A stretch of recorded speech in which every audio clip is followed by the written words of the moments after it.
you guys supposed to or maybe you already did. You already met with Looker the third or second time, right? Yep. Okay. Then yeah, I guess it's analyze plan making that has to be done now. All right. I can tell you guys what I thought about. My idea would be basically we send Fee in there, invisibly. Then she looks around where the slaves are, in which tents, and then she's going to light one of the tents where there aren't slaves in on fire. There's gonna be a big confusion. Fee's going to the slaves, frees them. We start a riot, and then we go Rambo. That's my plan.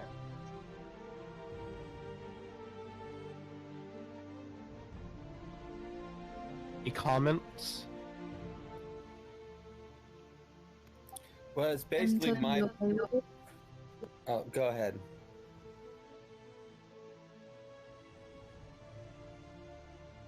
What were you gonna say, Fee?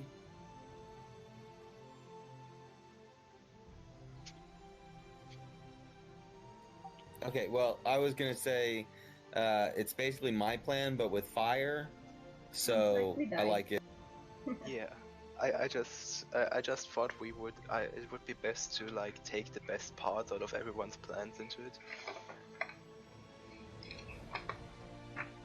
If I remember correctly, in the tower where Fee went and take the letter from the leader, there's also a room that she haven't discovered yet. So I think Fee might want to check that room out first before doing anything.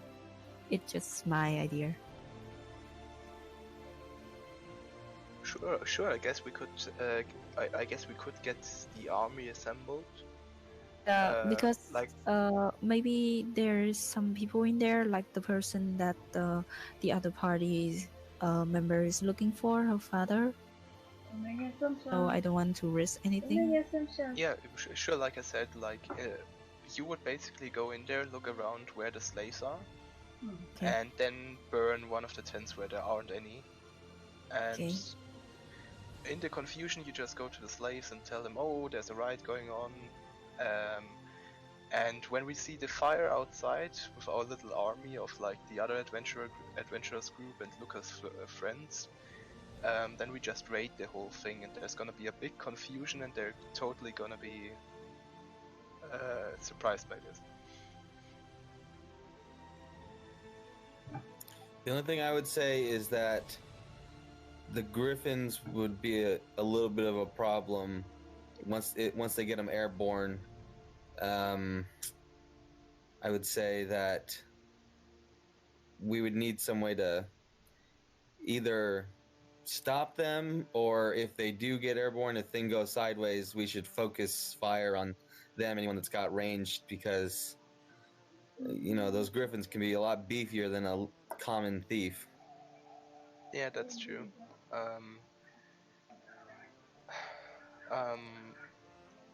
That's a good question. Like, how would we deal with the Griffins?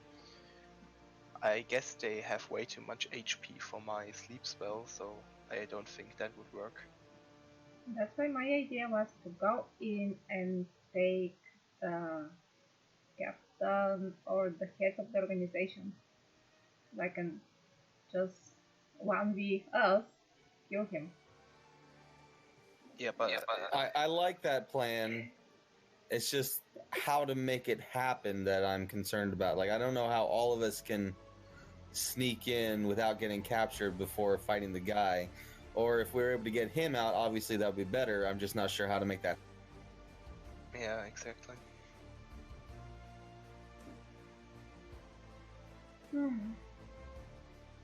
Obviously, if we could all gang up on the leader, that would be the best thing. I'm just not sure how to make that happen. Like,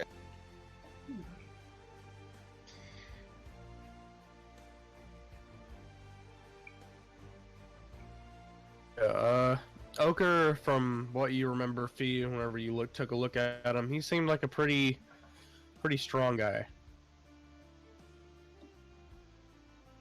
Bald, muscly, people automatically equals terrifying. Hmm. Don't say it to Mr. Clean. Gen 47.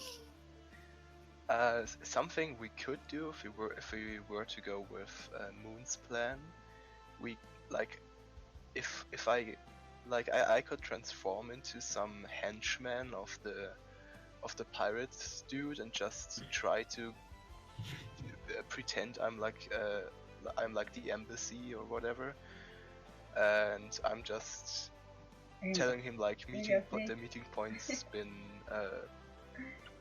discovered or something. We will meet at another place in like 2 hours earlier or something, and that way we could maybe get him out with like a few bodyguards, and then we could ambush him.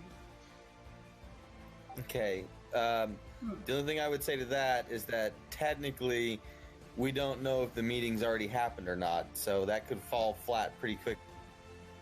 yeah, Good point. As far as we know, it probably hasn't happened yet because there aren't any, there weren't any raiders here yet. So, and I think people would have noticed if there's like a whole pirate ship.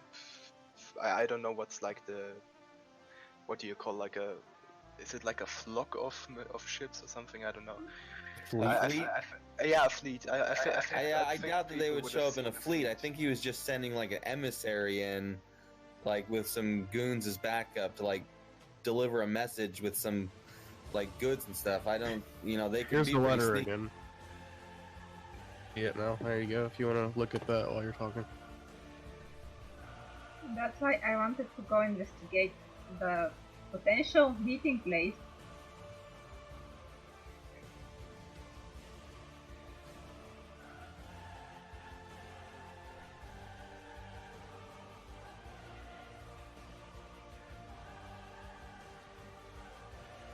Oh, I'm just it's definitely a difficult decision. Time does seem to be somewhat of the essence. Another thing to note is with their camp, if we're able to set the slaves free and disrupt them enough, we don't necessarily have to wipe out their whole camp to disrupt their organization enough that maybe they'll just abandon the whole project. Well, if they abandon the project, they're just gonna go to another town and do the same thing over again. Yeah, maybe, but then at least the slaves will have gotten away and they'll have time we'll have time to do something else. I don't know. I mean, I guess we could put it up to a vote, but currently I still think it's best to just go with the first plan and try to raid them. Because I think Moon's plan has too many risks. Like Like you 2000? said, like they could have already met, or and how do we get him out of the air and such. So I think it would be best to just raid them as soon as possible and try to free the slaves in the process while Fee is setting tents on fire.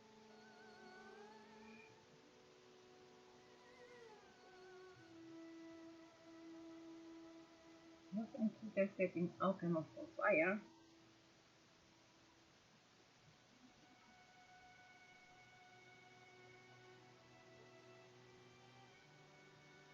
If we are going to set tents on fire, I think the griffins will get loose. Any animal, or at least I think they will be scared of fire. Well, that would be a good thing though. If the griffins are gone, then they can't use them. So we could, like, Fee could first of all maybe start a fire at some tent and then go to the stables and start a fire there.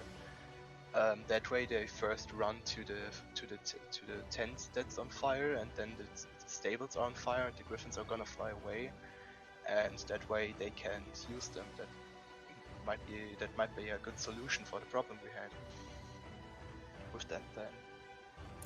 Yeah, the griffins will probably most likely be well trained, but at the same time, without a rider, it's not like they're still just animals. It's not like they're gonna be smart enough to, you know, Who attack knows? people exactly. without someone commanding. Who knows? Except as like a defense, like as a what do you call it? Instinctual level.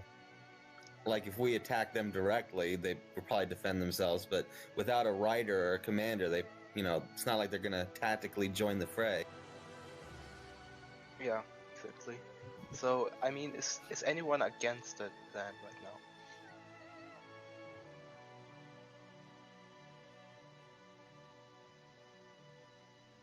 I guess not. Oh, I'm fine. I'm fine. I'm fine. Um, well, Fee, you would be at the most risk of this plan, at least initially, since you're the one that would have to sneak in and set things in motion. yeah, you would have to use your invisibility spell. Yeah, I can figure out that much, and I just Fee just think that she discover what's inside that room in the leader's tower. She gonna set that tower on fire, since I think that would be the most noticeable place, and then the fire gonna burn really fast, I think. Yeah, that's a good plan. So you first of all you check out the tower, then Yeah. you try to burn it down, and then you try to burn down the stables, and then you go to. Oh no, okay. Let's go in order. Okay, first of all, we assemble everyone. Then you go there invisibly, look through all the tents where the slaves are, look in the tower. If there's nothing of importance in the tower, you're burning it down. You go back down, and then you try to burn down the stables, run to the slaves, tell them the revolt's coming, and while all of this is happening, we're starting to engage. There is one minor detail. There is a hole in this plan. What if something happens to Pete before anything of this happens? Well, if What anything happens happens, then? Anything happen to Fee gonna use a thunder wave, and that thing gonna make a huge sound anyway. well, that settles it then. I guess we Yeah, like do we still it, have like it health potions it's we like could a signal anyway. yeah, do we still have health potions we could lend her in case something does go wrong? I think I might still have one. Let me look at my sheet. He has Um, cure You wounds, guys did so buy I some. think He has keep at it. least one, I think didn't you? yeah, I do no, I have a don't have. healing potion. Like I can lend you a healing potion, and if you don't need it, you just give it back to me afterwards. Okay. We The should other thing also is buy that some. you guys don't know where the griffins are being kept, and Fee, whenever she went there during the night, didn't see griffins or any signs of them. So that's something to think about. I was going to propose, instead of lighting the tents on fire, light the griffin's cage on fire or something. Well, that's part of the plan. We are doing that after we burn down the tower, because the people are going to go to the tower first, and while they are at the tower, she's going to have an easier time trying to burn down the griffins. They will be on high alert once a chaos breaks. Well, once the chaos breaks out, they're on less alert in a way because they first have to deal with the fire. Maybe.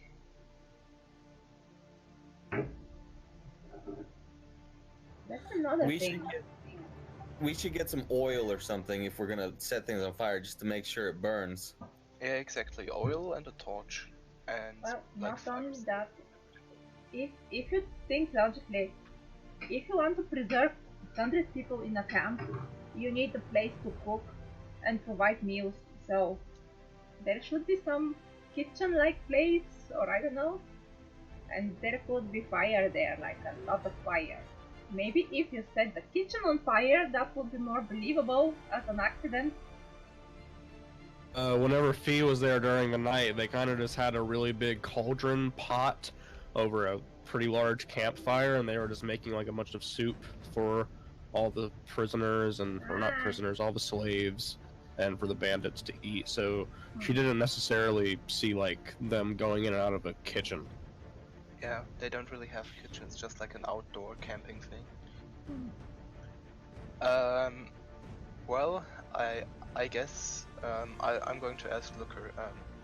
So Looker, could you assemble your friends quickly, and could you get us some oil and something to start a fire with?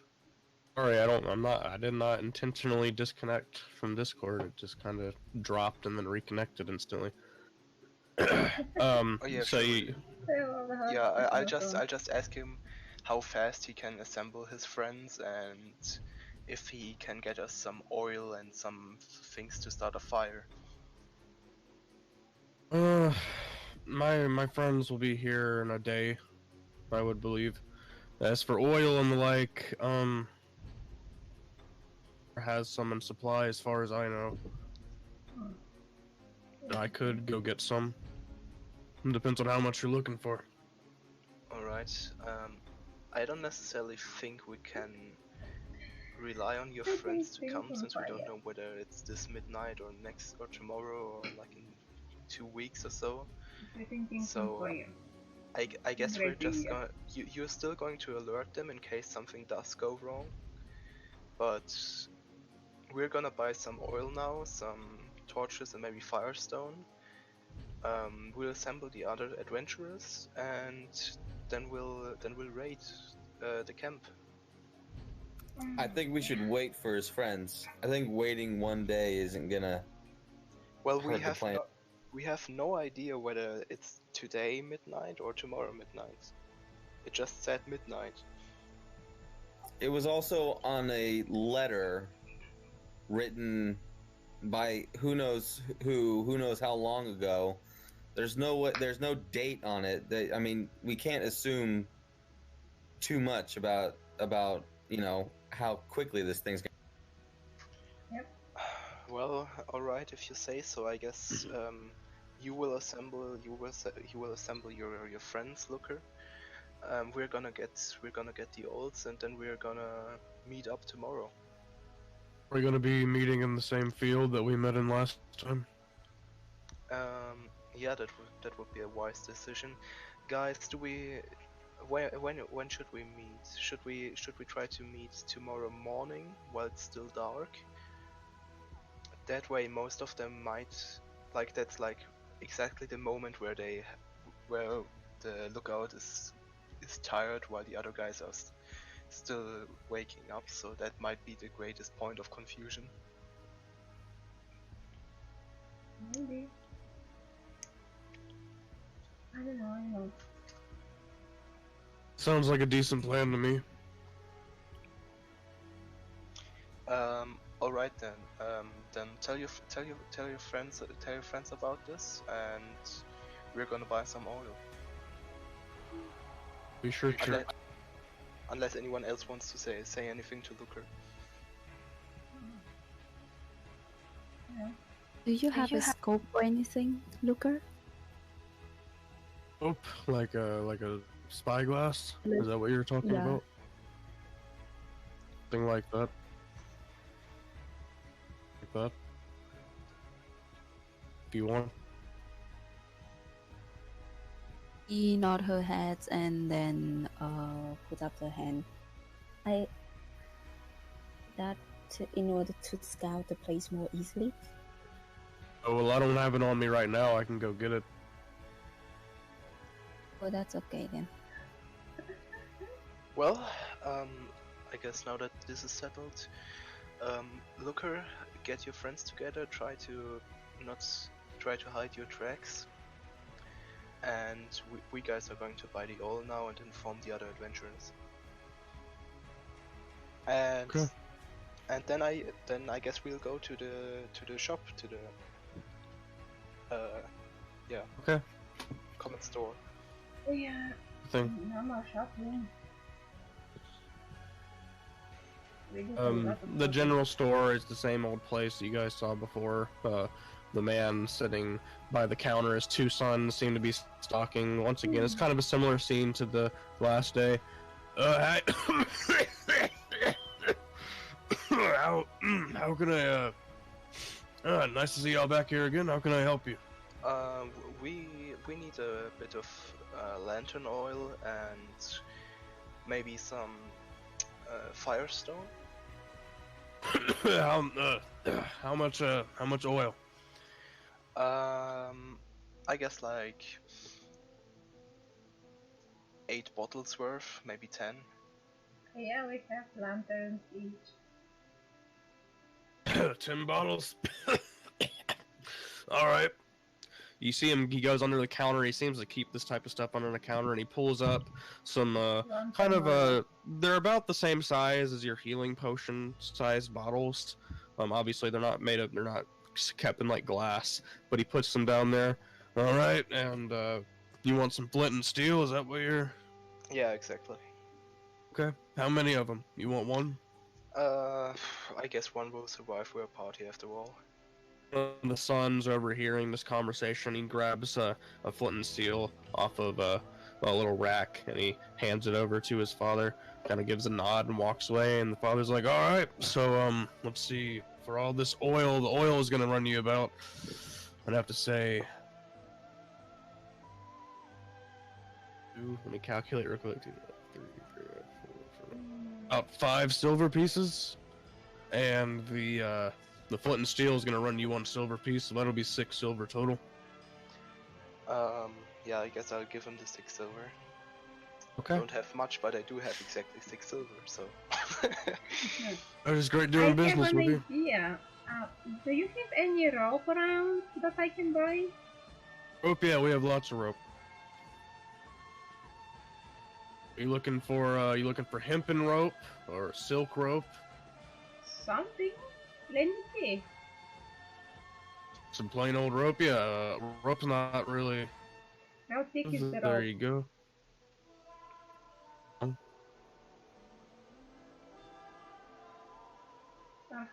How thick is the rope? I mean, it's about as thick as any other rope you've ever seen in your life. I mean, it's just kind of, it fits nicely in the hands, although, I mean, the material's like kind of rough, you know? It's not like super comfortable to hold for an extended period of time or anything. But I mean, it's rope. Like, is it Carry a braided? lot. So can I, if I cut it, like split the rope on its initial thread? It is braided, yes, so it's kind of woven into itself. Okay, I'll take that one. How Alright, much is that'll be it? it's 1 gold piece. There you go. One gold Very piece. much, ma'am. One gold All I piece. can do for you folks. No, I guess that's it for today, thank you. No worries. Have a good day. Yep, and I'll guess we'll go to the tavern next. Try to find the other adventure group. Yeah, I guess was this. they're all sort of gathered at the tavern. The elf and the human ranger both look significantly better. You know, after they got beaten up by ants, Bell and Clarence. Beerus and Glidna seem to be having a drinking competition, and Turner is kind of sitting there fiddling with his knife, kind of playing that game where you keep jabbing the knife in between each one of your fingers back and forth. I don't know what it's called, but I want Alright, to pull Reggie on the side, like when we're outside, somewhere where we cannot be overheard. okay. Hey, Reggie, I have an idea. What's your idea? You know, I've heard if you stack up like flour in bottles, and if you ignited it, it can do a big boom. Do you think that will work? You know, like a bomb or something?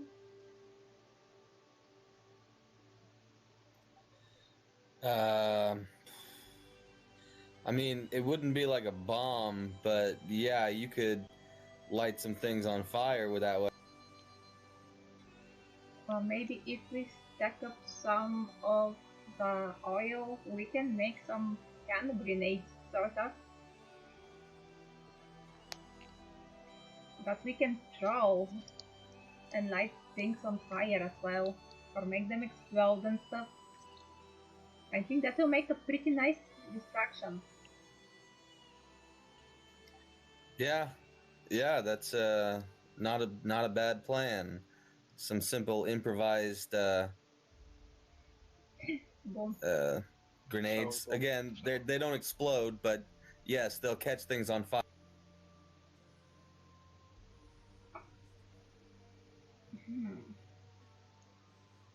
I think that's a good idea to run. Alrighty. I'd rather not rely solely on magic and have something on hand. As I'm not a magic user. Is that why you bought the rope? Yeah, I'm going to split it to make it into like little fuses. But then I think we need to buy a few more stuff.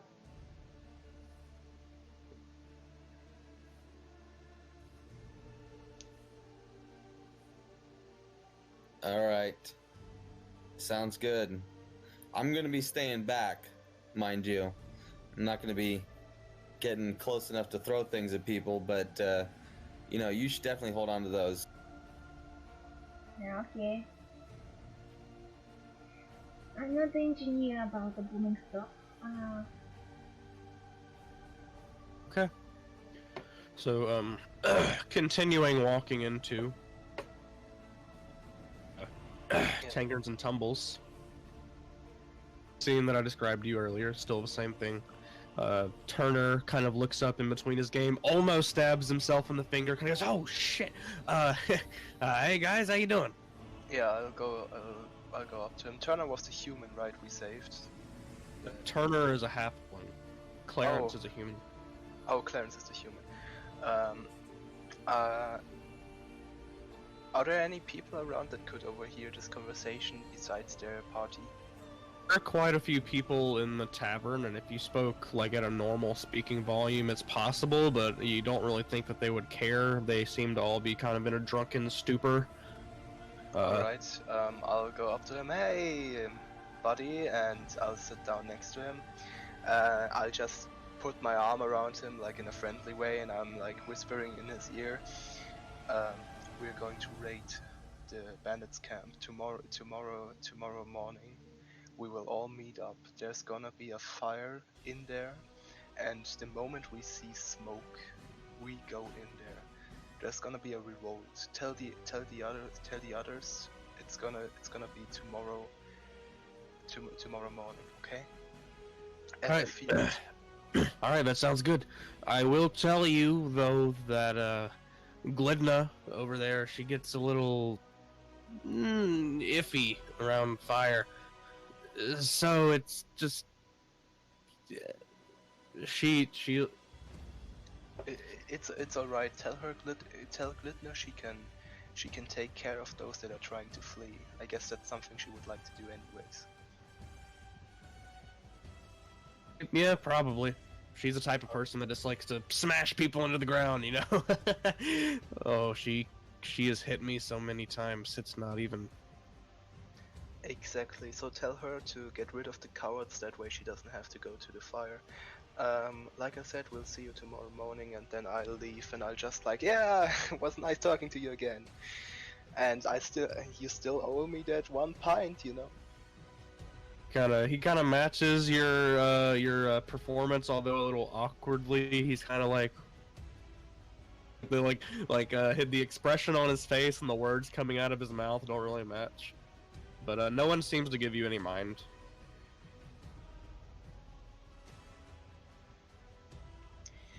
Alright, so I guess we're out. They're informed. Is there anything you guys want to do to prepare for tomorrow? I'd like to go through Lucas' investigation room and then take the telescope that he promised he would give me. Because I think it would be nice to use it in while I'm camp. So that's easy enough to do if you just want to drop by his office really quick. I mean, you can get it. Nothing else really needed. If you want to just get a spyglass. Okay, then Fee would like to go to Luger's office and then take the spyglass.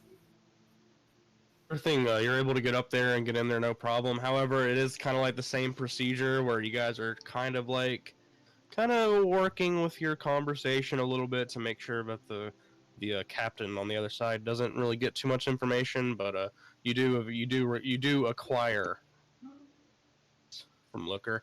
It's it's just pretty simple. It's a brass spyglass with kind of red crimson accents and then just a nice glass, obviously, at the top. There's a magnify quite well. Okay. Definitely usable. Is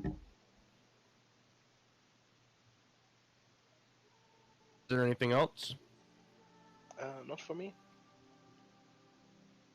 Okay. I want to, if we're not doing anything important, I would like to keep fiddling with my tinker's tools in any spare time we've got. Okay. Make me a just a straight intelligence check. I guess you could just roll your tinker's tools for that, but. Oh, I haven't set it up yet in my thing for that. Okay, then yeah, just roll a straight intelligence check. Intelligence saving throw should also do it. Yep. 9. Okay. You start fiddling with them, just kind of like tinkering with like some like random pieces of scrap you find laying around, trying to make like little weird objects. Maybe like little plaques for like putting animal heads on and stuff, although they're like really small, and you're just kind of playing around. You seem to be getting a little better with them, but I mean, you know, you're kind of the grips and the tools and all those types of things and how to use them and hold them in your hands. Alrighty, so I guess at this point in time, unless there's anything else anybody wants to do, I think it's a good time for like a little flash forward into the future. Finally. When you guys are. Don't even ask us anymore, dude. It's been so long. We've talked a lot about that, and I don't want any interferences anymore. Let's just fast forward. Alrighty, so well, just one thing to make sure you guys are doing this early morning, really late night, right? Mm-hmm. Are you thinking like the sun's rising, or are you thinking like right before dawn, you know? Like okay, so like a little bit of just a very small amount of light, where like just the faintest edges of the dark blue are turned. Okay, sure. Just one thing. Can I say something?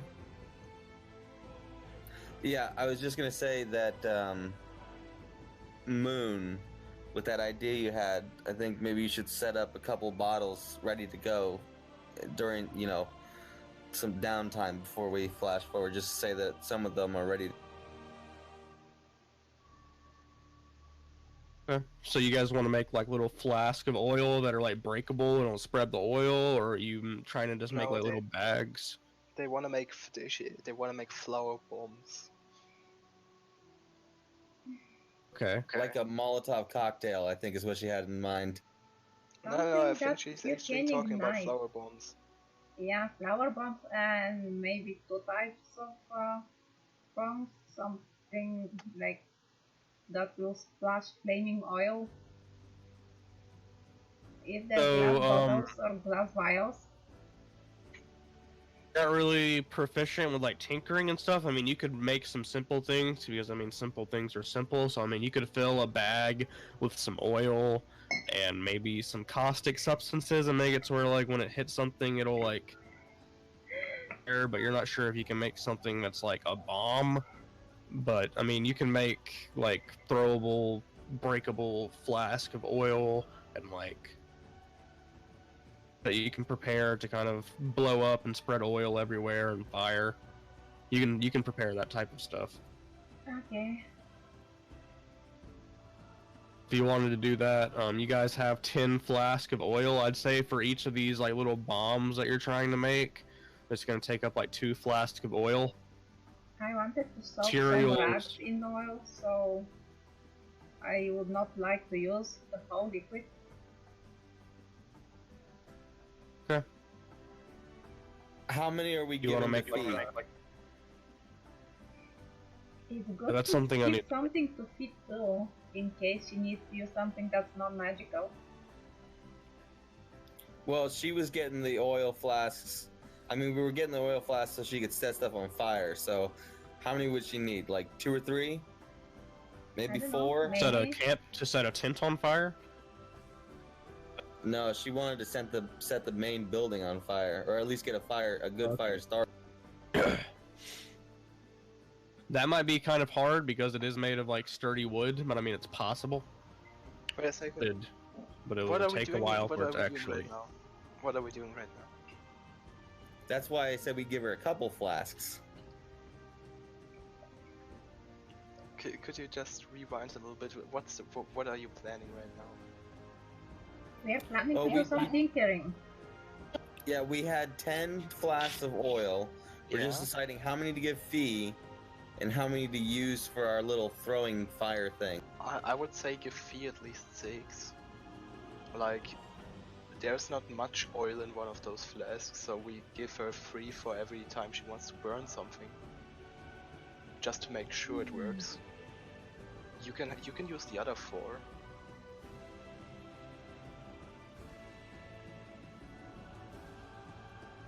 And you know, usually torches are not being made only from wood that's burning. They are being made from, I think that it's like wood and there is some cloth on top, soaked Yeah, and in they're oil or drenched something. they're drenched in oil, yeah. So we can use this one to make sure the burning will stick, not just oil.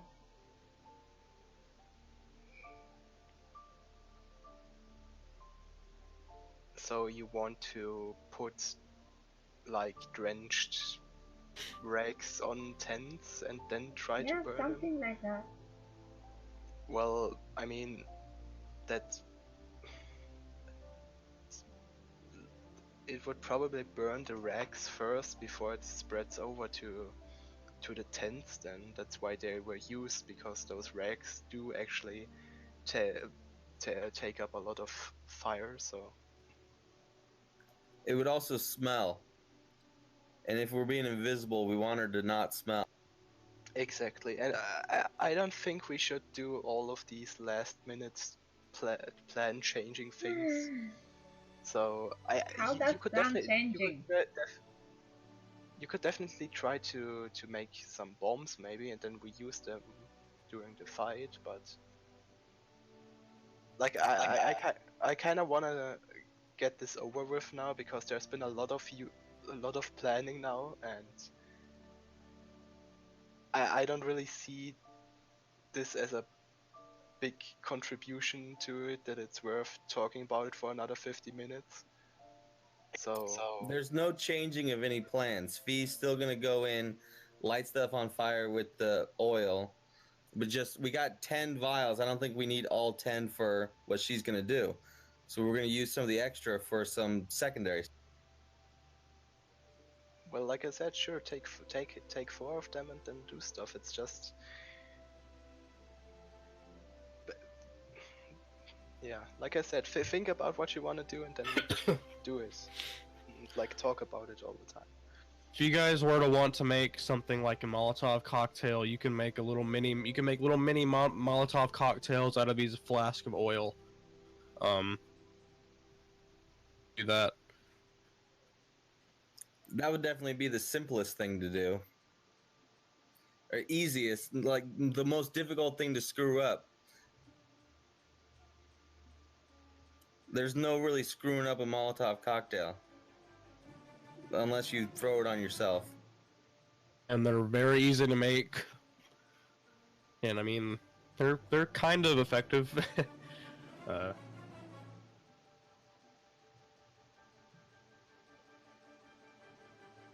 Really up to like what you guys want to do with them. If Fia's getting 6, you guys can make 4 Molotovs. That's what you guys want to do. That I'll sounds say for good to 4 me. Molotovs, it'll cost you 2 copper and extra materials for anything that you might need. Like any alcohol to put in them or anything like that.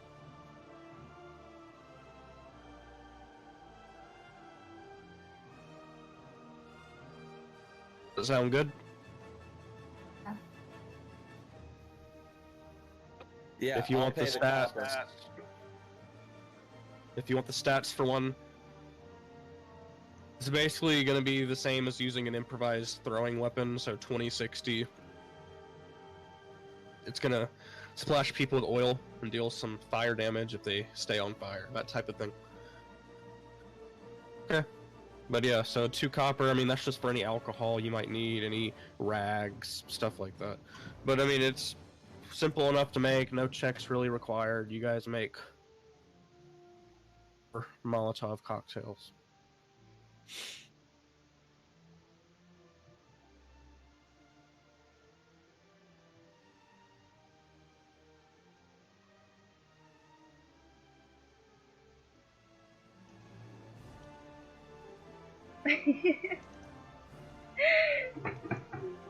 Get the feeling that Moon would like to like drop a huge bomb into the whole camp. Make it all Yeah. go kaboom and stuff like Michael by film.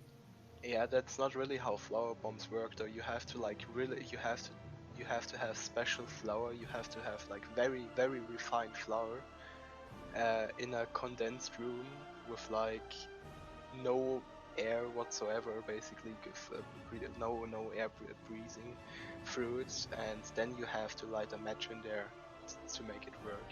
Yeah, It's that's like- why I got the fuse.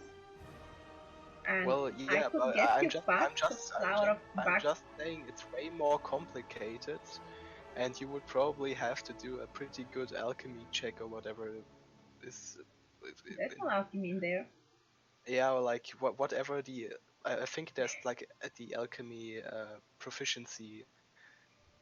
I think there's like alchemist's tools and such. So I think I think you do actually need to be very good at that kind of stuff. That's not something like a normal rogue could do. Unless you roll like a net 20 or something. Yeah, Let's well, fast forward. that's Yeah, why let's for please just Reggie's fast advice. forward. Because he's playing with exploding powders and stuff.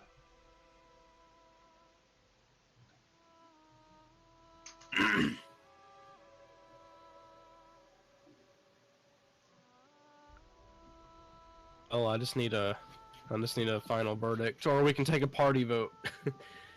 Yeah, I wish to fast forward. That's my vote. Okay. Fast Uh, forward. I don't think that Fee is going to be able to plant a bomb, so I don't think that would be best for the situation we're in. Also have to consider that I mean there are innocent people in the camp as well that could be caught up in the I Well, guess. You're So going that's to something make else to it like consider. a tower on fire, so why not explode the tower? Because there's gonna be shrapnel if you're gonna explode a tower. And that's, like I said, if you actually manage to build something like that. Which is way, way, way, way harder than you think it is. Especially if you go by medieval terms, because you need very, very, very fine flour for that. But it's still a cooking ingredient. Not this kind of flour. Boone, like you would need very, very, very fine flour. And in medieval times they didn't have very, very fine flour. They like there were still like grains of other shit in there back in those times. So Look, setting that aside, even if you were to pull off this flower bomb thing, like a building sturdier than you think it is, you'd need quite a powerful explosive to actually like explode a building, and flour is just going to make a lot of fire. It's not going to actually make an explosive big enough to do that. And we are not trying to destroy the tower, we're simply trying to make a distraction. Yeah, that's why I said explode stuff so they make a distraction. Never Yeah, mind. but yeah, okay. Let's fast forward then. I'm not Okay. playing the field anymore. So, Not making under things the veil of explode. darkness, you guys travel from Shelltown into the that you guys had previously been in before when you went to go scout out the encampment itself. Expectantly waiting for you. He doesn't seem to have anyone else with him, and once you approach him, he says, "My friends couldn't make it in time. A Whoa. day would have been possible, but it's okay. It's not like I mean their capabilities are similar to me. I'm not as amazing as you five, you four. So Well, Yeah, right. in that case, they can still be the backup if anything goes south. So we'll just have to wait for the other adventurers, and then we can start with the plan. of course. Speaking of, not soon after, maybe about an hour after, the adventuring party comes up, and Turner's like, "No, I guess we were a little late. Sorry." Sure. This one kind of pointing at Beerus. He got a little too tipsy. We had to sober him up. All right. Okay. So roll call. Everyone knows what's going to happen, right? Fee is gonna go in there. She will look around where the slaves are. Then she will go light the tower on fire. While everyone's going to the tower, we will see like smoke coming up there, and that's where we engage. While this is happening, Fee will go to the stable, try to light that on fire if she finds it, and then she will go and try to start a revolt with the slaves. While she's starting the revolt, we would basically just be arriving. All right, everyone got that? And you, Glinda, I know that you're not good with fire, so you're gonna be in charge of taking everyone down that's trying to flee from there. And that's a bandit, all right? No slave killing, only bandit killing. I trust you can do that. Sounds good. If anything happen, you guys will see a huge thunder wave, and that will be my Yeah, signal. if anything goes bad, we'll hear a thunder wave, and that's also a sign to engage. If you guys want me to, I can. This is Turner speaking. If you guys want me to, I mean, I could kind of sneak in, not with her, but I mean, like a little bit behind her, just in case something happens, and I can be there first. No, just to help her out. That's gonna be alright. No, it's alright. We'll just send her in. She can turn invisible. There's just a higher chance that we get perceived by them if we have two people there. I believe in Fee. I think she can do it. She also has 2 health potions in case anything goes wrong. So I think the plan's already good the way it is. While Dancer was talking like that, Fee gonna take a gulp of take a gulp, and then she just like trying to keep herself calm, not stressful or anything. I mean, I guess I have one. I guess I have one question, right? So, after the fire starts, I mean, like, what's our objective? Are we storming the big building, or are we? We're storming the main gate, basically, or like the main tent. Yeah, we're trying to get the leader. He's like a big bald guy with a scar, I believe, and Eat a slave? Huh? Eat a slave? Yeah, we also try to defend the slaves while we're doing that. Even the kobolds. I know that kobolds aren't usually considered very like people, you know, but even them, they will be a great help because they have strength in numbers. I'm gonna cast Pass Like a good Blood plan. Trace on us while we're talking about it. Okay. Sort of Alright. Purpley dark blue sort of ring forms around you all, and this sort of aura, and everyone is like, you guys aren't invisible, but you all turn slightly translucent as the Pass Without a Trace spell takes effect. All right, Fee, if you're still nervous, I can cast Calm Emotions on you if you need them. No, I'm fine. Alright, in that case, You're gonna take a deep breath let's and go team. then, yeah, on herself. Let's go. The invisibility spell takes effect. So all of you sort of creep into position, waiting around the outskirts of the encampment. Fee casts invisibility on herself, and you watch as her form, with the sort of oil flask on her hips, she turns into... and you can see the grass slowly being crunched underneath her feet as she makes her way towards the encampment. Fee, I'm gonna need you to make a stealth check with advantage and plus 10. Okay. That will be good. It'll be a big the- number, I'm sure. 20, Yeah. 31, yeah, that's good. 31, very nice. So, as you sort of go into the camp, you bring up your spyglass to sort of look towards it first as you're kind of taking steps forward. The first thing you notice is that the kobolds all seem to be sort of like sitting around in a circle, and they're kind of just like looking around. There are a few bandits sort of roaming the perimeter. Are like in the middle of the night. It seems that they're kind of in the middle of the switch, or they're about to go start waking people up in a couple hours. I mean, they're just kind of laxing off a little bit. Sort of note in particular, and as you walk into the you kind of easily make your way past the perimeter guards who aren't even really able to pay attention, and you watch as you kind of walk past to go towards the tent where you know that the slaves are kept.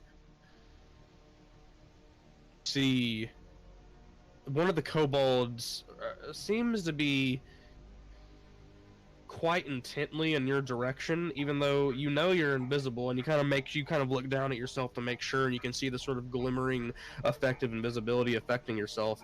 But this one singular kobold seems to be eyeing you in your direction,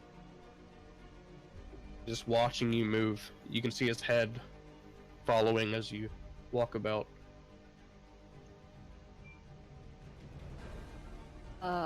Then Fee gonna first go to the tower then. Tower? Okay. Also, let me move you guys to that little map. There you go. Oh boy, Alright. this is stressful. You're going to the okay. You go to the big old building first. You see the That's exactly- kobold sort of up. And he's but he seems to be following you. He doesn't seem to be hiding his presence in any way, shape, and or form. He's following at a decent distance.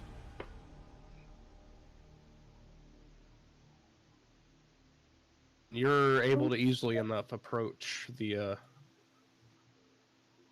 tower.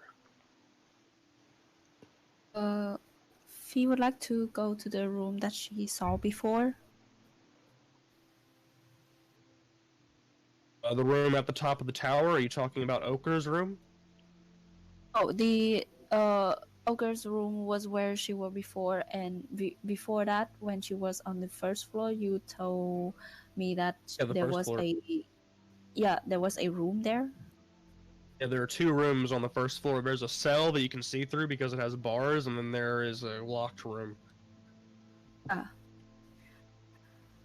Inside the room with the bars.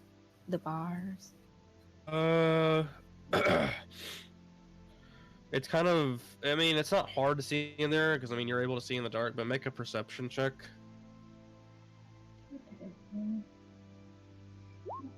Quite interesting. I mean, it looks like just like a really shitty prison room. There's a small, thin mattress supported by a metal wire sort of bed frame, and else, to be honest, there's a small lantern that isn't lit. Is there any sign of a living creature inside that? Living creature. There are scratches on the walls you can see, but you're not sure if it's just from decay or not, because I mean, it doesn't really look like it's well kept. You can kind of see dust caking some of the objects that are inside of the cell, Okay, so but Fee you can't really make out anything.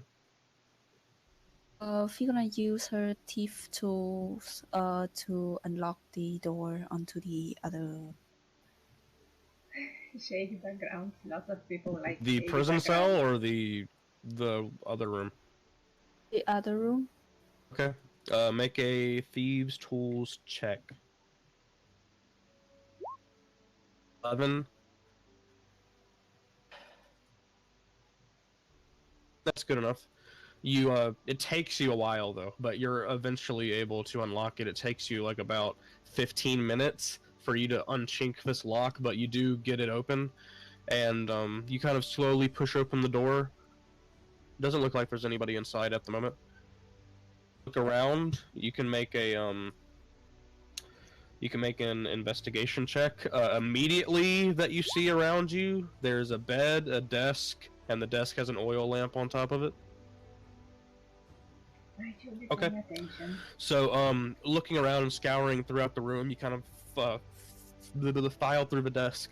There's 10 sheets of paper, 2 ink bottles, a quill. 3 of those ink bottles are not 3. There's 3 opened letters as well that don't really retain anything. It looks like he's writing to loved ones of some sort, whoever lives here. But there's also this thing that really interests you, and it's this sort of this ebony wood with a sort of golden lacing, what looks to be an amulet with the inscription of a griffin. It looks pretty fancy, and you pick that up, sure thing. And also, while fiddling around, you do find a hidden compartment in the desk, and in the hidden compartment you see what looks to be a small sort of black and silver lockbox. It's locked, as per the name. So, Fee would like to open that too. Okay, make a thieves' tools check. Okay, Oh, you're not quite able to get it open. Not as easy as a door, for sure.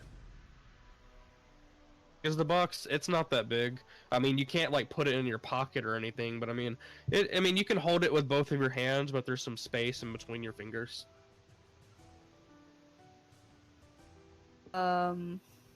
Comparative to the size of a jewelry chest. Okay. He just gonna take it then. Fee, I think he has some rope inside her backpack. I would like to use that and then like bind it into her body. Wanna wrap it like around yourself? a makeshift. Okay, make a survival check to kind of tie the knot around yourself. Ooh, 20. It's a very tight knot. It's very secure, and it's also comfortable. All your natural 20s for the night. I don't know. Oh, no. Okay. Is there anything else inside the room? Not that you can find. I mean, you searched it quite well. You couldn't really find anything other than the thing that I told you. So after that, we gonna go to the ogre's room again, and before that, she gonna try to pick up if there's anyone up there. Okay, so you kind of climb up the stairs and you go into the second room, the second floor. I mean, you see the familiar ladder. You do hear some sounds coming from upstairs, however, like faint. Like thumping noises, sounds like footsteps. And I think to yourself, does this guy ever sleep? As you sort of perceive him. On the second floor, is there a window or anything? Second floor, is there a window? There doesn't seem to be a window, but if you'd like to sort of investigate the second floor, you can make a you can do perception or investigation, I guess, if you just want to like scour the room. Empty at first glance. 18. So, sort of scouring the entire place, kind of putting your hands against the walls, you feel something different in part of the wall. You find what seems to be some sort of hidden room. Oh god, more hidden room. Okay, it is that door into the hidden room locked or anything? It is locked. Okay, if you're gonna try and open it again. Okay, make a Remember- thief check. Remember, your stealth only lasts for 1 hour. It only lasts for Yeah, I 1 know. hour. Oh, You've wait, used up wait, about 40 minutes of it. Okay, so Or I'll before that, more like we're gonna 35. okay, we're gonna try to open that door first. Thief tools Make a again? thieves tools check. Yep, Wait, what? 20. Not you can't do it again. However, Yeah. put your thieves tools inside of it. Even though you got a natural 20, I am gonna need you to make a dexterity saving throw. Oh god. Okay. 20. 20, that's good. It doesn't make you immune. Oh, I have D12s. There we go. All right, let me roll this. So 8. Oh, please. 19. Good. 31. What? Oh, 38. You take 19 points of lightning damage as you put your thieves 19? tools in there, and this huge shock just enwraps around your body, and you're fiddling with thieves tools. And normally you'd lock up as your muscles would lock up as you're getting shocked, but you're able to chink it, pull your thieves tools out, stop taking the lightning damage. You're not sure how much noise that made, but you do unlock the door. However, like I said, you do so- take Just 19 electrocuted. points of lightning. Before she gonna go inside that room first. Wait, the she gonna check if potions. she's Also, just make another stealth check. Or trying to open the door and stuff sneakily. 13. 23. We'll make a I still perception have- check. okay. What perception? No.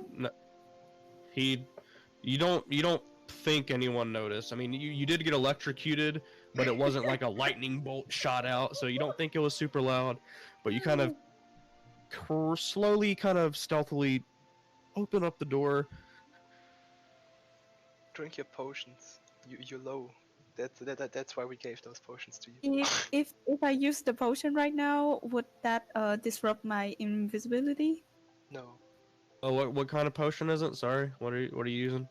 Health potion. Health potion. Oh, a health potion? No, it would not disrupt your invisibility. Okay, so we're gonna use a healing potion. All right, roll 2d4 plus 2. Uh, That's how much you heal. 2d4. Right, so you heal 6 hit points. Yeah, take the other one too. I gave you one for a reason. Just. No, Okay. you know, if it's all Make sure you alone remove now, you should not be helping. You should not be saying anything. She's alone. Nobody of us is there. Yeah, I know. I know. Well, I mean, was- if she has the healing potions on her, she knows. So that's another Okay, 8 points of so- healing. It's 14 total. Okay. Make sure you remove those Okay, healing so what- potions. So what's inside the room? You walk inside, and there are multiple sacks and some barrels lined up along the walls, as well as some I mean, I wouldn't say smaller. Does it seem like you think food? You haven't really looked at those yet, but there is a table with a sort of red, almost velvet feeling. The word is cloth, sort of over it, down the middle, draping so far as to almost touch the floorboards. And looking inside of these, there is gold, a lot more silver, some copper, as well as you find beside these sacks an exotic looking flintlock pistol. It looks very well made and very clean. You're gonna take that too. Okay.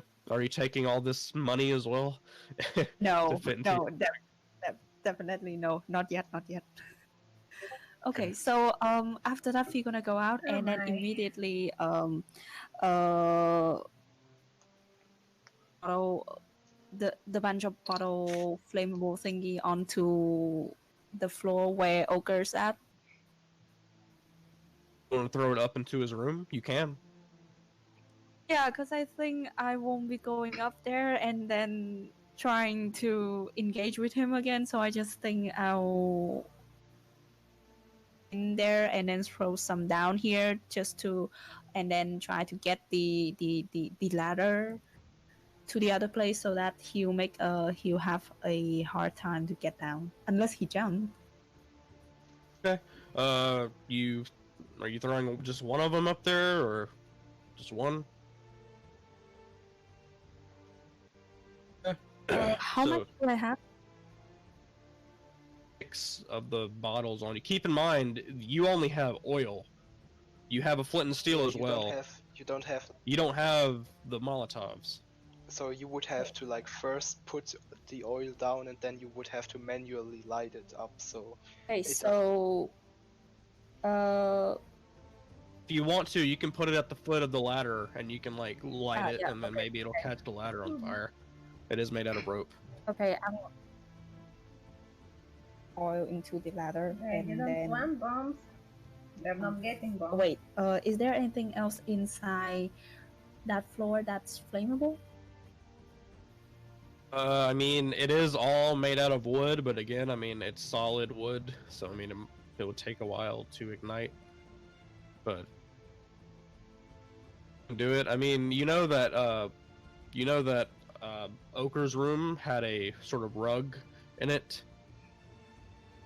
The warden's room actually had a rug as well. But yeah, you can pour the oil on the rope, and you start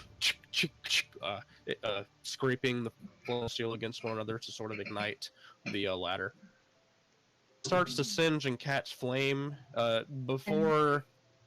So what are you gonna do after lighting it on fire? Is what I'm gonna ask. After that, Fee gonna I think she gonna run down into the first floor and then try to get out.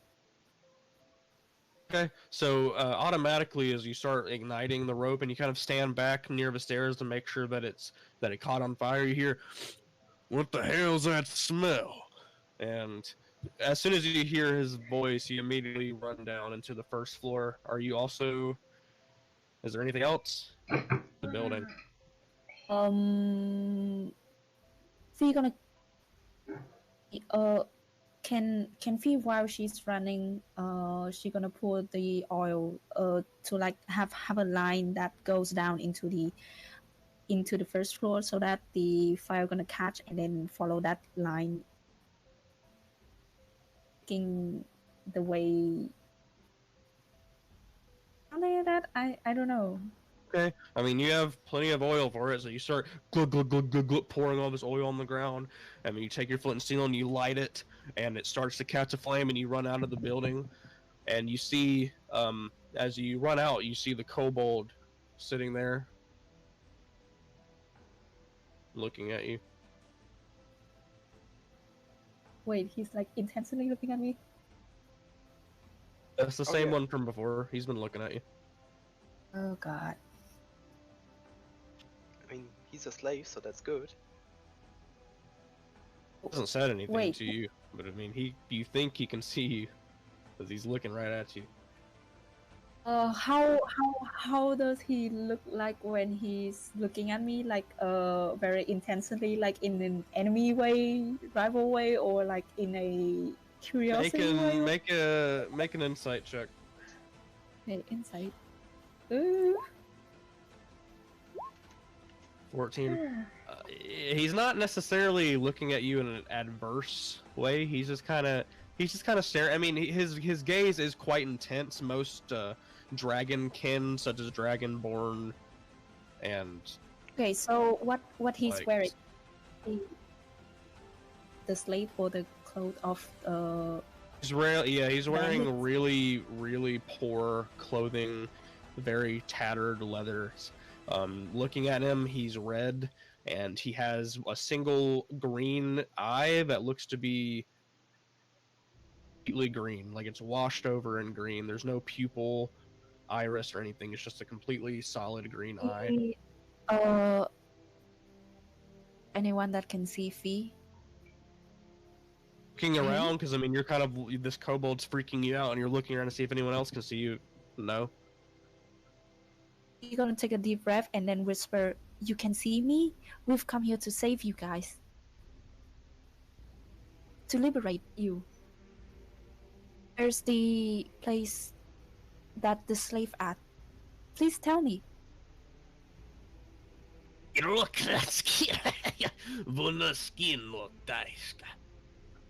It's not good. Do you speak Draconic? Uh, Do you no. speak? No. You can't understand him. But he kind of talks to you in Draconic for a couple of seconds, and then he points at a tent in the direction. He seems to be able to understand you, but he can't speak it. Can I insight again to see if he's telling the truth or anything like that? Typical I'm just trying kobold to make racism. Never trust one. Oh, I just mean the tone of voice that Gigi just spoke to me, like it's very, and I'm not sure. That's how I feel about German. Well, thank you very much, sir. You know that I am a German. Yes, I did know that. It's just all German sounds angry to me. Really? Well, that's Can I do that, Gigi? Yeah, I'm you can. Yep. I'm getting to Okay. that anecdote when we have a break. Anyone? 21. He doesn't seem to be lying to you. You think that's just what Draconic sounds like. You've never heard it before, really. It's not a very common language. Okay, so first we're gonna took up the spy glass and then try to look at the direction that he just said to check, just to check, double checking. It's a pretty large tent compared to all the other tents, like the bandits and stuff sleep in. And he's pointing at it, and he says, Okay, so maybe he's But- saying something about I just mean maybe he's hurry, so we're gonna run into that direction. He quickly Run starts running up beside you, following you, and he kind of gives you like a nod as he's running, and kind of at your flank. Okay, so what next? Then you run. Are you running into this tent? You keep in mind at this point you have about 10 minutes left on your invisibility. Um, You have no oil yeah, left so either. we still have some oil, just a little bit oil from her. I think from her diplomat pack. Yeah, 2 flash of oil. Right, well, yeah, you run in there. This so- seems to be where the slaves are kept. There's about 50 people in here. There's 30 adults and 10 children. There were more children you had seen before. Right, They're not in so- this tent. Guards? Oh yeah, there were guards standing outside, and they see the kobold running up. And hey, where are you going? And the kobold kind of turns around, and he sort of runs in the other direction. One of the guards chases after him. I mean, you're able to slide just through. So inside that tent, is there any guards left? There don't seem to be any inside of the tent. No. Okay, so we gonna who looks to be the most human? Common. Well, the majority of them are human. Okay, so we're gonna drop her invisibility and then right at that pull up into the bar and then we've come here to save you guys. You kind of you let go of your invisibility and you just show up out of nowhere, and all these people. Calm yourself. We've come here to save all you the guys. all the kids kind of scream a little bit. Oh god. Okay, we gonna make a minor illusion to create some flowers and stuff right in front of them, and then look at the people, look at the adult with like sincerity, and then the name I of think she meant the sincerity. of the father of Sincerity. the teammates on the other team that she was looking for, her father. I don't think we gave you a name. Mm, I don't Okay, think we gave a so name. I mean, so you could ask around who's the father of so uh, and so. uh, However, maybe, as you start casting this minor illusion, and you start telling them, "We're here to save you. We're here to save you," the guard, the one bandit that was left, kind of peeks in. Hey, quiet! You! And he pulls out his crossbow. Yeah, Off of now his okay, he's shoulder. going so to we're get gonna shot. use Thunder Wave. All right, that's our sign. Okay, cast Thunderwave. You kind of make sure to avoid all of the Yeah, slaves and yeah. stuff. Let's see. He is gonna make a saving throw. An 8, so he takes 8 points of thunder damage. Ugh! And he kind of flies backwards, not dead, but you can see some blood trickling from his ears as he flies 10 feet backwards away from the tent and lands ass Okay, first into the so ground. so what is are all of the slaves inside the prison or anything like that? Not like in a prison. I mean, they have shackles on, but I mean, they're not like in a prison. But I mean, you've kind of amped them up a little bit. Make a performance check to see how well you can kind of convince them and how well you can kind of showboat them into. First, it's just a couple hushed voices are like, "Yeah, we can fight back. They're here to save us. They're here to save us. Yeah, yeah!" And then they start storming out of the tent. Ah! And you hear like this roaring of the crowd as they sort of go about. And you can kind of see as through the flaps of the tent flying open, you see the Can we tower just grab smoke. a adult that looks decent and then told them to keep the children away from the war zone because of the party are gonna engage into combat right now. Yeah, I mean there are no children running out. It's mostly men, and then there are some women that are kind of sitting back and they're kind of holding the kids, kind of Okay, still so staying inside of the tent. so we gonna people to like get to safety, and then we gonna try to direct them to a more to get out the war zone. Is that okay? I mean, she have a spyglass. I think she can find a easier way. Okay, well, I mean, you kind of head out, and as you do, the guard who you did not kill, he kind of looks up, fuck, and he pulls out his crossbow and he's gonna take a shot at you. Okay. Yeah, Can I do anything? You cannot Really? dodge. You're not the thief in the party. 16. Yeah, it hits. You take 9 points of piercing damage as this crossbow bolt sinks into your shoulder. However, your small stature and things, you kind of get lost in between the crowd afterwards. He doesn't seem to be able to track you. But I mean, irregardless, that's everybody's signal was the thunder wave, and you guys all start hauling ass towards the encampment. And at this point in time, like a lot of like you can see like some of the guards on the perimeter like running inside other tents, seemingly waking people up. The smoke, this black smoke, is billowing. It has a putrid smell billowing off of the large tower of the building. Off in the distance, you see a bald figure standing out on the ramp of the tower, looking around. Oh boy! Yeah, You're gonna roll initiative. Yep. Yeah. Gonna take you guys to the blank one. Put all of your tokens in the top left corner.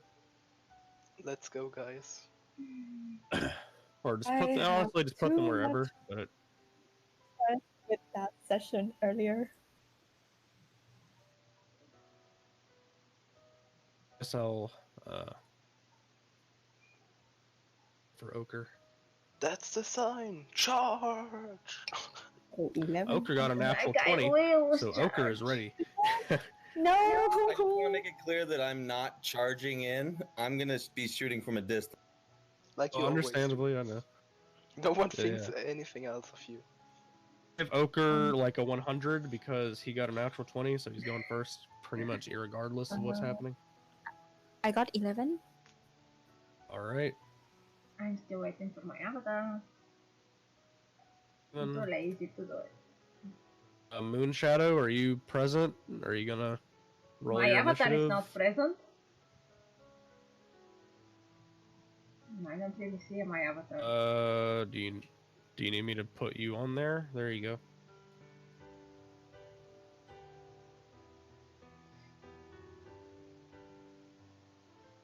Seven. Okay. I'm before Fee. I have more dexterity. Just saying. Yep, and I guess I'll roll for the bandits kind of in groups. So there are about 80 bandits in this camp. So I'm just going to roll 4 initiative checks for 20 bandits each. Or actually, I mean, there's not really a point in rolling their initiative right now. This should just kind of determine. Actually, I'll roll a group initiative for the other adventuring party. Yay, combat. 14. Okay. So first up, as you guys start kind of running in, Reginald staying in the back with his with his rifle. Ochre kind of looks around, kind of looking throughout all the chaos. He's just gonna make a perception check to see if he can see what the fuck is going on. Kind of like looking about frantically, he sees all these slaves going, "Hey, what are y'all doing?" And he kind of starts walking their direction. You can see as they kind of cower before him and they start running in opposite directions away from him. He's all suited up. He has his mace in his right hand. He seems to be walking in a specific direction with some sort of intent. Also, something you didn't notice before in the darkened sky. More light blue is kind of overtaking you. There seem to be some gray clouds. Haha. Wait, is that Reinforcement. raining? It's not raining yet. It doesn't seem to be raining, but there's some gray clouds up there. Mhm. Next up on the initiative is Reginald. You're kind of out there at a distance. You're not quite in range with your rifle yet, so you're definitely just kind of running forward and moving up, getting into position.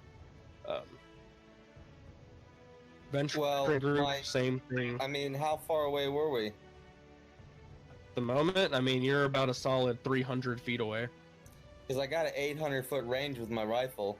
Holy shit, how do you have an 800-foot range with your fucking Sharpshooter. Yeah, it's a long distance shot, and I I don't get take that. penalties for a long distance shot with my sharpshooter feat. Holy fuck. That is Dude, freaking awesome! you can just kill people from Kentucky over to Australia, man. That was kind of my idea. Mhm. Well, sure, you can make some shots. There aren't a ton of guards out at the moment. A lot of them sort of dashed in the tents, but I mean, there's still Okay, some kind of finding straggling about. So, I mean, you can make your 2 attacks. I will do so then. 24, that hits. Not quite dead, but close. Close in a lethal spot, but just not enough. Are you attacking the same one or a different one? Yeah, well, if he's not dead, I'm attacking him again, I guess. Okay, so yeah, he dies from the second shot. You guys watch as one of these bandits boom, just falls sliding into the dirt with blood leaking from his wounds. That's definitely good for the morale of the slaves.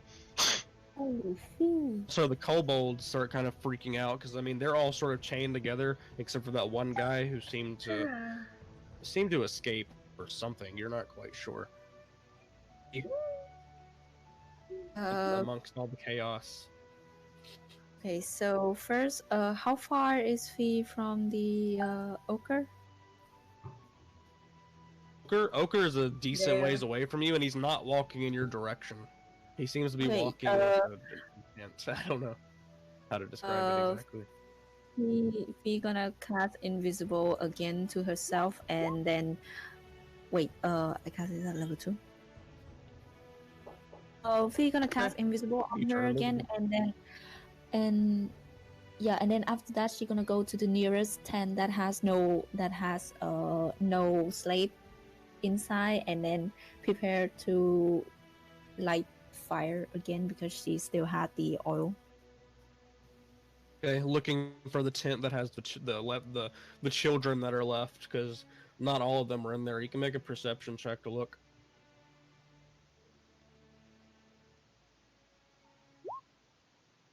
Oh God. Not sure. I mean, it's very, very hectic at the moment.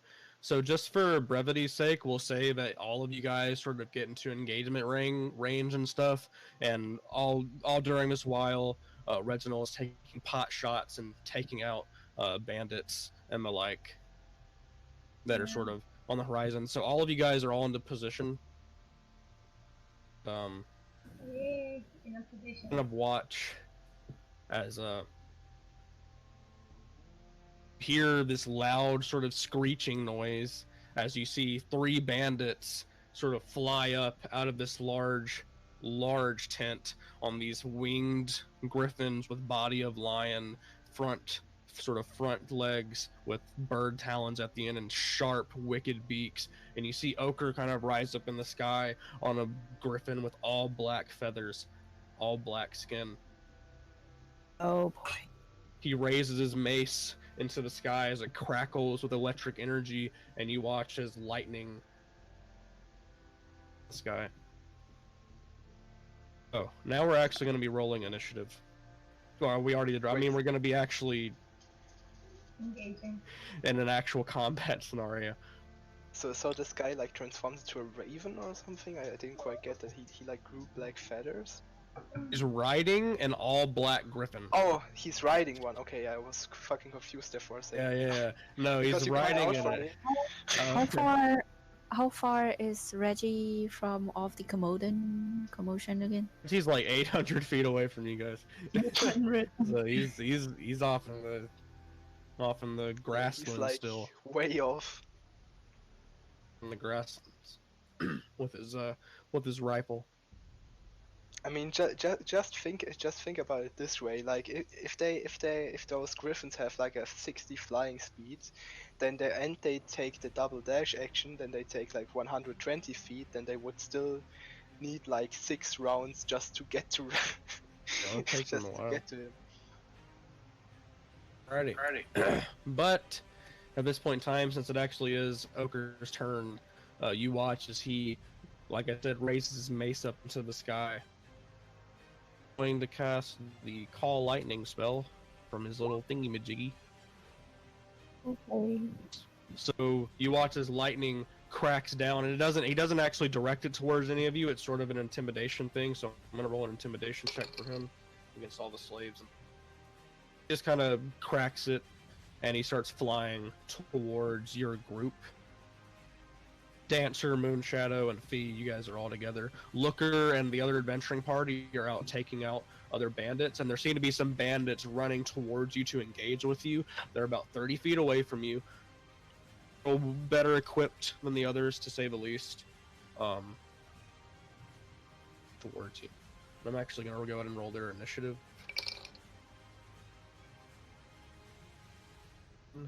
For the bandits.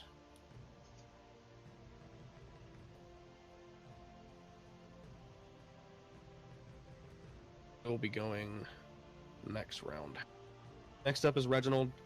There's Ochre, who's up on his large black griffin. There's 3 other bandits that are on griffins, all pretty much within your range. And then there's a group of bandits running towards your party members, as well as one that looks a little bit better equipped than the other bandits.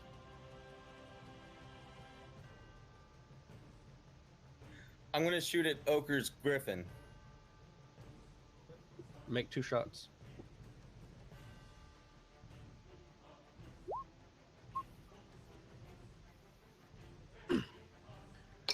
Roll D20, 12. Flintlock Doesn't knock rifle, you and it out. looks like it hits it at first, and then you watch as its black body sort of a sort of coiling mist wraps around the bullet, and the bullet just passes through it. Okay, then I'm gonna take a shot at one of the other griffins. Then, if the first shot just completely Seemed to sort of have some sort of disruption effect where its body just kind of glitched around it. But the other griffins seem relatively normal. I think I know what he's riding on. 12. I think that actually might hit. That does hit. 12 hits. 15 piercing damage. It doesn't seem to enjoy that, but it's not quite dead. Well, I'm gonna wait here and see what happens next then. Okay. Waiting off in the distance. The adventurers are doing their thing. Fee, your turn. Actually, it's Moonshadow's turn. Yep, I will try to go around, check what's happening with Fee and stuff. Can I try to stealth sneak in amidst all this chaos? Where are you trying to sneak in? I'm trying to go find Fee. And what? I'm sorry? You keep cutting out at the last. I said I'm trying to go sneak and try to find Fee. Get her out if she needs help. Fee is with you guys. Oh, okay. As far well, I mean, she's invisible, so I mean, there's that. But I mean, you guys are all in the same general area. Visible because she's invisible because she When casted did that she on herself. become invisible? After she knocked the guard out or something? Yay! Casted it on herself again. Valio. She's invisible. I think, Fee was trying to Combat. get the other 10 on fire. That's our map. Well, Okay. then I will attack the first enemy I see. Okay. With a Yeah. ranged weapon or with your rapier or what? With my rapier. Range of you definitely. That's 5th E edition and it's a homebrew campaign. I'm literally getting bored. Would you like to attack them? What do you mean? I just want to attack them. With my rapier. Okay, that's what I was asking. And they're I they're did within say. engagement range of you 100%. Yeah. Look up. Hits the normal bandits definitely. Sneak attack? 4 points of Are piercing they damage. distracted? No one's engaged with them at the moment other than you, so there's no sneak attack. No. Okay. I will do my... I think I had cantrip. Oh, Your booming blade. Okay. yeah. I haven't been in combat Is that what for you're talking like about? ages. Yep. You stab into him with your rapier, and you kind of cut the leather is a little thick, but you're able to kind of pierce through it just enough to do like a little bit of damage to him. He seems hurt. Yeah, he should Booming take, blade, is that what you were saying? Yeah, he should take more damage from booming blade since we are above level 5. I think we're level Okay. 5. Well, I will do you want to put it in the chat for me so that you can roll it? Yeah, if you don't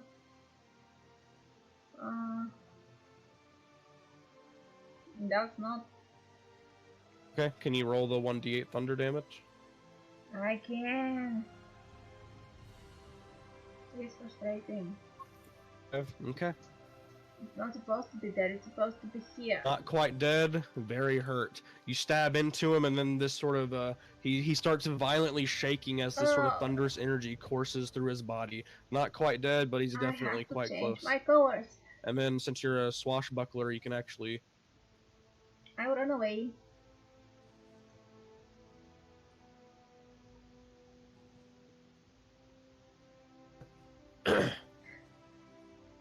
I will go back around as much as possible.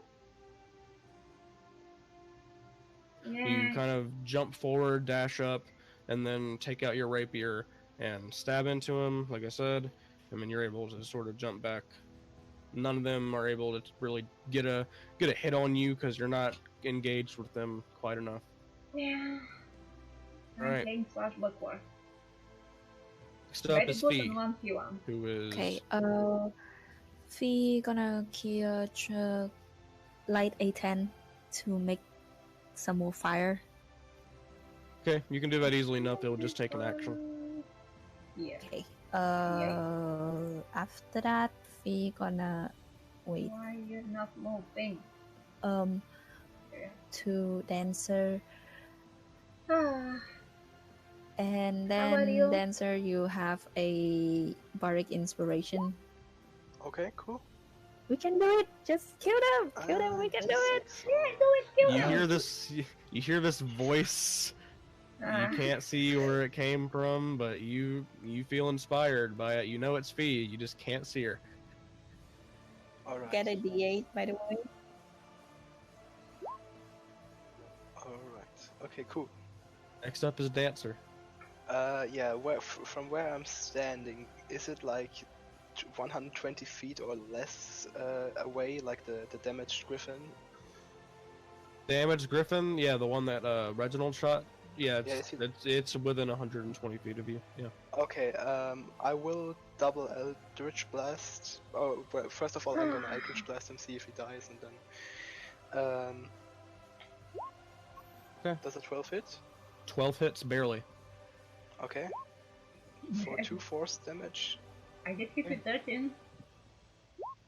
and that's for 20 7, so hits. 9 force damage. Alrighty.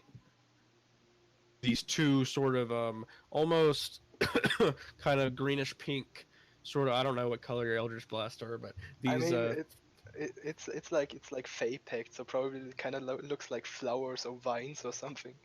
something that's sort of nature themed colored blast of energy pulp right after it got hit with the bullet sort of pierce into its body.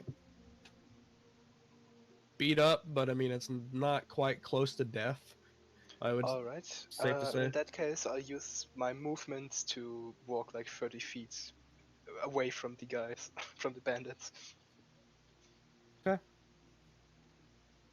A few steps back and you are quite disengaged, you feel. Just mind, if my Stop. target moves, he'll take 2d8 damage. That is That's the end correct. of my next turn. And he is going to move. He's going to try and retreat, but he is going to take damage when he tries to run away. So roll that d8. Yeah.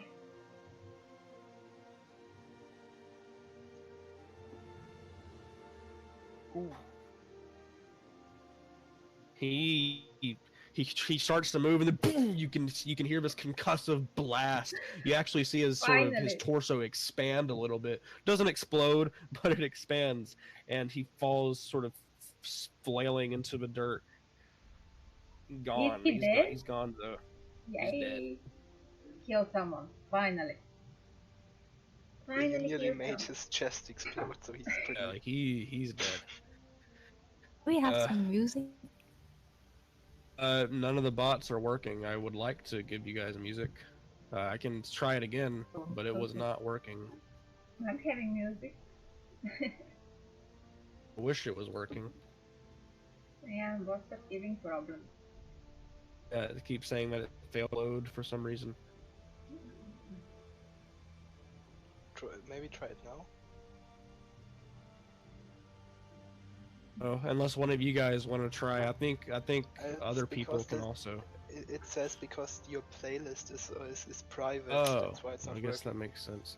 Well, then let me just not use the play.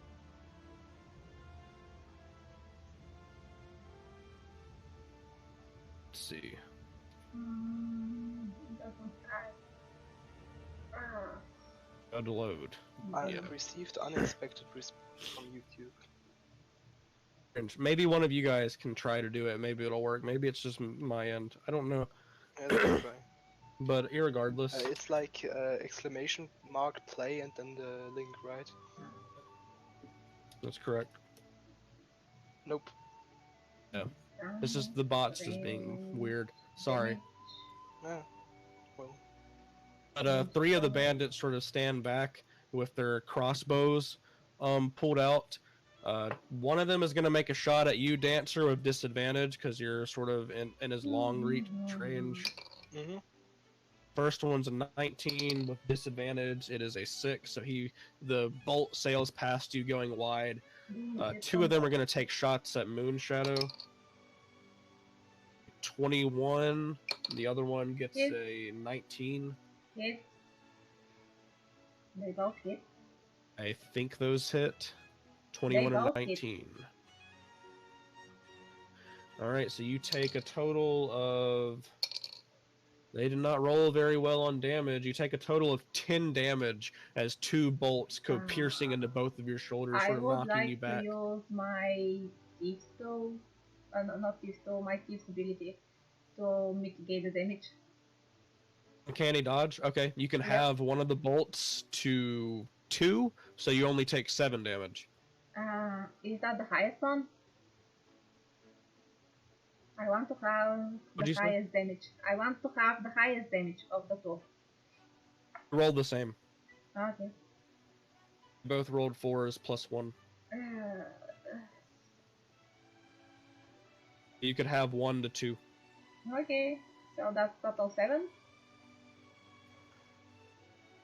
Yeah, Okay. they both didn't roll super well. They rolled kind of a little below average. And then 3 other ones run up with scimitars in hands. One of them, or 2 of them, dash past Moonshadow and try to go towards Dancer, but they're not within range with their scimitars. One of them runs up to Right. Moonshadow, is going to make a swipe at her with his scimitar. 14, so that's going to miss, I believe. The one that's a little bit more well equipped, he kind of slowly sort of meanders forward with his scimitar in his hand, and he starts towards you. He has a scimitar in one hand and a dagger in the other, going towards you, Moonshadow, which is going to be make 3 attacks against you. That's a 20, not natural. 15. 15 also hits. One of them hits you. I think that's it. So. No, my armor class is 15, so they both hit. Oh, it is 15. Okay. Yeah. Well, you got hit by 1 scimitar attack and one dagger attack. So the dagger attack is going to deal a total of. You rolled a 1 on the damage, so you take a total of 4 points of damage from that dagger, or you're going to take a total of 9 points of damage. So that's 13 damage total as he kind of slashes you with the scimitar and stabs at you with his dagger. Okay. Next up is Matt. who is going to fly, who's going to command his griffin to fly forward towards you all. Still, however, he is going to summon down a blast of his Call Lightning spell towards you, Dancer, as you kind of are shooting at the griffins. Mm-hmm. Make a dexterity saving throw. The DC is 13. That's bad. I am half health. 12. 14. 13, you do save, so you take half damage. The total for the damage is 3.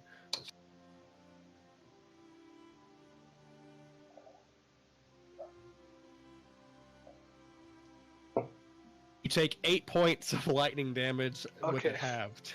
Yeah, I heard it disconnect, and I was like, let me wait. So half of 8 damage, or like, is it already? Yeah, he rolled 16. Okay, got it. Halved its 8. This sort of lightning bolt comes out of the sky and cracks down near you. Don't try to hurt nature with nature. That doesn't work that way. It doesn't. But he's still flying towards you all. Reginald, you're once again ready. I think you do have to reload with one of your attacks, but you're able to reload both your bullets. He does if he's using a rifle. You have an attack left to sort of take a pot shot. Okay, I'll shoot at the griffin that's already been damaged then. Okay, go ahead and make an attack roll. 12, that barely hits. Oh, perfect. And roll your damage. Let's see, that is a total of 18. Yeah, it is not liking that at all. 25 minus 5, so it is at 7. It's quite beat up. It's getting bloodied. You see that its wings, it's kind of lopsided flying. Not quite dead, but it's not looking good at all. I think Don't worry, that's I'll get him down. of your turn, because did you use one attack? Yeah, to I'm reload? gonna move up 30 feet so that I'm 770 feet away. Okay. Except Oh, for by the the way. adventurers, you can see Glidna off in the distance. She chops off a guard's head. Turner sort of stabs one, kind of in his calves, and then Calvin, I believe was his name, unless I'm wrong. Calvin is the halfling, I think. Calvin is the The human. Clarence. Oh, Clarence is the human, man. He's the ranger, and he Glidna, finishes them Turner, off. Bell, Clarence, and Beerus. Beerus, I mean, they're all doing pretty well as far as you can tell. They seem to be making their way towards you, but they're kind of fighting through swarms of these bandits. And Looker, he's not really doing a lot, but I mean, he's doing the best he can. He can fight bandits like one-on-one, but he can't really fight them in like groups like Glidna, the barbarian woman, can. But they're doing their thing. Moonshadow, it's your turn. We have 2 people right up on you. Okay, I will attack one of them. Alright, do you want to attack the sort of beefy-looking dude who he's better equipped, or do you want to attack the weaker-looking guy? I want to attack a person that looks he has no armor on. It's the weaker-looking guy. All right. Okay. Okay, go ahead and make your attack roll. 23. Are you using the booming blade or no? Yep. Okay, then roll your damage and then add the D8 thunder. It still doesn't have sneak attack because. Hold on. You gain an additional way to use your sneak attack. You don't need advantage. Okay, I'm sorry. I forgot about that feature for the swashbuckler. So Yep. oh, actually, no other creatures other than 5. Okay. Yeah, I So do get if you sneak move attack. yourself, if you position yourself well enough, you'll be able to use your sneak attack. Well, I'd like to Dead. do that. He's dead from your attack. You Ouch. stab into him, and then the remaining, the sort of thunderous voltage from your rapier causes blood to kind of sort of flood out of his ears, and he kind of slumps onto the ground dead. I'm and you kind of disengaging. smirk. Bonus action disengage. Right, you run back 30 feet away from this big guy. He has like sort of a 5 o'clock shadow going on, and it's not quite a mohawk. It's like the sides are kind of shaved, and the middle is kind of unkept. Go backwards. Next up is Fee. Why the freaking booming blade is not working? By the way, with something I Why- remembered, Fee, you're not invisible because you cast a spell, and invisibility is a concentration spell. No, she cast it again on herself after that. Oh, She's really? casted it twice, Okay, yeah. never After mind, she I'm saw sorry. Ochre, she casted it again.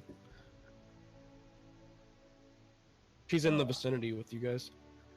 What would you like to do, Fee? Take a shot at the most wound-looking creature. Okay. You have a longbow that's able to be used by you, I believe, is what you have. So, what's I think the range on a longbow is like 150. So you can shoot at the griffin that's in the sky. Okay. Okay, 19 hits it. Ah, And actually, since you're coming out of invisibility, you have advantage, so you crit. So, Okay. Thank you. axe your first damage dice, which would be 11 plus 7. So, you actually kill that griffin. Oh, You pull out. You nice. go. You watch as she fades out of invisibility. there. There's an Shit, arrow you from little her shit. bow. The griffin is sort of screeching in pain from the bullet wounds it's taken from Reginald, and the force damage is taken from Dancer. And this arrow sinks into its throat, and it starts to just. It starts to collapse and collide towards the ground, and that guy is gonna take some falling damage Work. as he Nice. falls and plummets towards the ground. The rider of the griffin. Yeah, that's gonna be some fine falling damage, dude. Like, Wait. Yeah, he's quite high in the air. Oh, is he like right above the fire burning place? Because he just light all over there, so maybe when they fall, they're gonna fall I mean, right he's into the fire. he's about 60 feet in the air, so I believe he's Ouch. taking 5d10 bludgeoning damage. 5, 8, 16, He's It's dead. He falls and he It's plummets with the griffin body, and his neck just cracks as he Ew. falls. Brutal. He is Brutal. Sorry, not sorry. he is dead. The griffin plummets into the earth along with his ragdolling body. Next up is Dancer. Yeah, I'll actually try, since maybe magic will help. I'll try to target the black griffin. Okay, make your attack rolls. Mm-hmm. I'll add the d8 to the 8, so What was the saying Okay. that not So one 14 survives first The first shot, combat? once again, you watch as this sort of black mist coils around your shot and it goes through. Your second hit, your I'll take second it out. attack actually hits, however. okay, So go ahead and roll damage for the second attack. 3. Take it like a champ, but it definitely didn't enjoy being hit. It doesn't seem like it's Alright, used to being struck. I'll get away another 30 feet from the bandits. Okay, you run back 30 feet. Yeah, not one survives first contact. Next up are the bandits. So the two that are dashing towards you dash once again and they catch up to you. They can't attack, but they're next to you. Let's see. There is one that's on Moon Shadow, and there are two that are on Dancer at the moment. More with their two with their crossbows. One of them takes a shot at you, Fee, with his crossbow. A total, that's a 6. That's a fat 6, so that misses. The other one's going to take a crossbow shot at Moon Shadow, which is a 15, which is your armor class, so Yep, that hits. Total Can I of 7. use half damage on that one since it was my turn already? Yeah, you can have the damage, so it halves from 7 to 3. So you take 3 points of piercing damage. And then the you were engaged with before, he runs up to you, scimitar in hand, takes 2 swipes at you, and then he tries to stab you in the gullet with his dagger. So he's gonna make 3 attacks against you, the bandit captain. There we go. That's a 15, so that one hits. That's a 16, and that's a natural 1 on his dagger attack. So he's gonna hit you with his scimitar attacks. 4 plus 6. So you take 10 points of slashing damage as he swipes you with the scimitar. He tries to stab at you with the dagger, but he falls forward and falls prone as he tries to stab you as you dodge out of the way. How many damage from the So total? he's prone.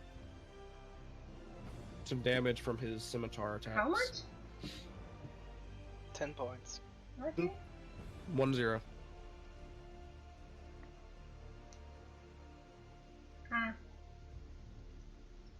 Alrighty. Well, Sorry, my guys, voice I'm is still a nearly little dead. messed up. Excuse me. Well, 2 of the leftover people on Griffins, they start flying at 160 feet towards Reginald, double dashing with their Griffins. I'm actually happy. Probably not gonna hit you.